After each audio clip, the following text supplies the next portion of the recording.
आम जनों के मूल अधिकार बचाने के लिए जो लड़ाई छेड़ी है, वोट का अधिकार जब तक कांग्रेस है कोई छीन नहीं सकता। वोट का अधिकार जिसे चोरी करना चाहता है भारतीय जनता पार्टी, पूरी सरकार, पूरे प्रशासन जनता के बीच जाए। पूर्ण विषयों पर आपके सहयोग से पार्टी की बात जनता तक पहुंचाना चाहता हूं। वो महत्वपूर्ण विषय जिसकी चर्चा माननीय अध्यक्ष जी ने की है कि पार्टी ने एक बड़ा फैसला लिया है। हमारे शीर्ष नेताओं ने, आदरणीय राहुल जी, आदरणीय खड़गे जी, जिस लड़ाई को पूरे देश में लोकतंत्र बचाने के लिए, संविधान बचाने के लिए, आम जनों के मूल अधिकार बचाने के लिए जो लड़ाई छेड़ी है, वोट का अधिकार जिसे चोरी करना चाहता है भारतीय जनता पार्टी, उनके नेता चोरी से शासन में दमक देना चाहता है, अपनी धाक जमाना चाहता है। हम उसका विरोध करते आए हैं और कई चीजों को उन्होंने हथियार बनाया है। उसमें कहीं अधिक वोट जोड़ करके, कहीं वोटर लिस्ट से वोटर का नाम हटा करके, कहीं तो विधायकों का ही खरीद फरोख्त करके। तो हम सब इसके विरोध में एक लड़ाई छेड़े है, पार्टी ने छेड़ी है, हमारे नेता ने छेड़ा है।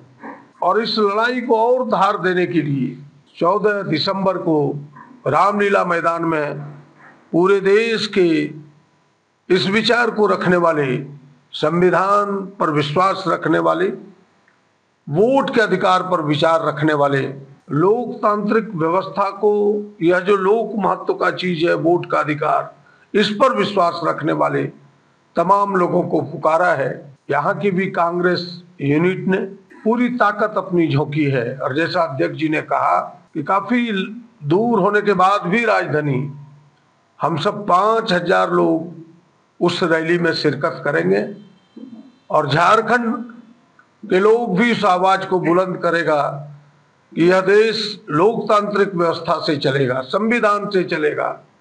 वोट का अधिकार जब तक कांग्रेस है कोई छीन नहीं सकता। उस आवाज को हम सब बुलंद करेंगे। दूसरा जो महत्वपूर्ण विषय है कि वह हमारी यहाँ सरकार है, गठबंधन की सरकार है।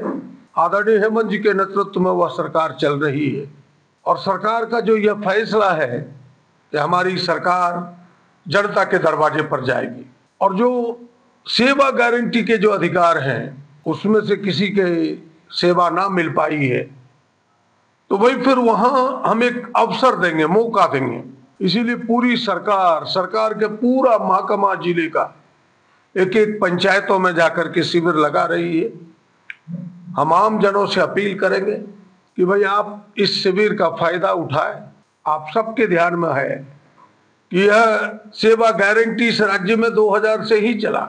2011 में फिर से इस पर पुनर्विचार हुआ, 2016 में तो इसका विस्तार ही हुआ और आज की तारीख में तो 363 सेवाएं हैं, 363 जो लोक सेवा गारंटी के तहत आता है। मूल रूप से 73 सेवाएं हैं लेकिन उसके जो ब्रांचेज हैं 373 हैं। लोग ये भी पूछते हैं कि जब आपने सेवा गारंटी दी तो फिर इसकी जरूरत क्या है। देखिए, स्वस्थ व्यक्ति भी बीमार होता है लेकिन उसके इलाज डॉक्टर ही करता है।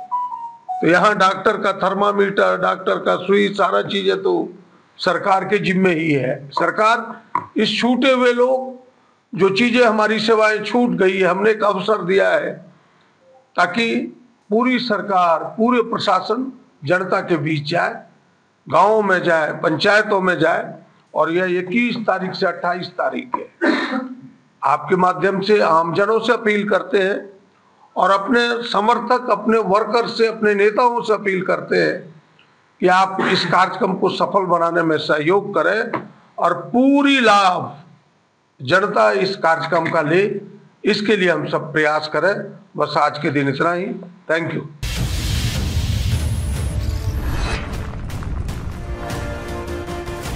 खबर बनती लाइव, सबकी बात सबके साथ।